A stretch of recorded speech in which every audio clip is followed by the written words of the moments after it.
Welcome to Weekly Investment Podcast bersama saya Ferdiansyah Putra dari Eastspring Investment Indonesia untuk Prudential Indonesia.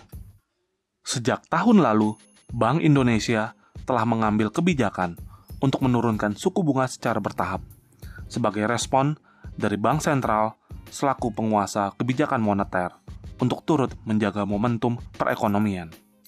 Laju penurunan suku bunga acuan Bank Indonesia 7-day reverse repo rate dilakukan sejak bulan Februari 2020 yang lalu, di mana Bank Indonesia menurunkan suku bunga acuan yang sebelumnya pada Januari 2020 masih berada di level 5% menjadi 4,75%. Beberapa waktu setelah penurunan tersebut, Bank Indonesia kembali mengambil kebijakan untuk menurunkan suku bunga acuan hingga beberapa kali.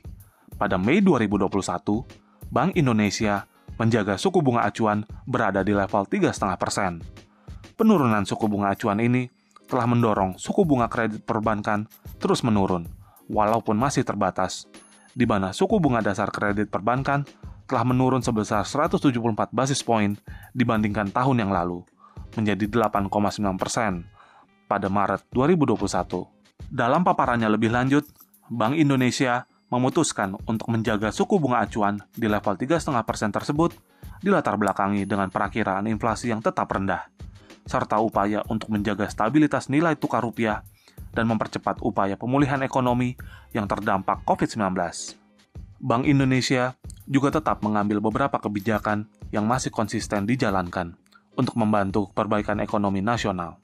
Di antaranya, menambah likuiditas di perbankan sebesar 88,91 triliun rupiah sejak awal tahun 2021 hingga 21 Mei 2021, dan juga melanjutkan pembelian surat berharga nasional di pasar perdana sebagai bagian dari sinergi kebijakan Bank Indonesia dan pemerintah untuk pendanaan anggaran pendapatan dan belanja negara di tahun 2021.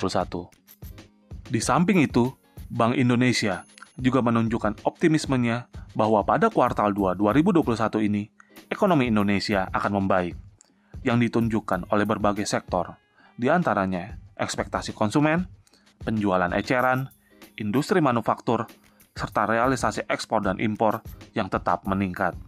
Demikian Weekly Investment Podcast mengenai pergerakan suku bunga acuan hingga Mei 2021.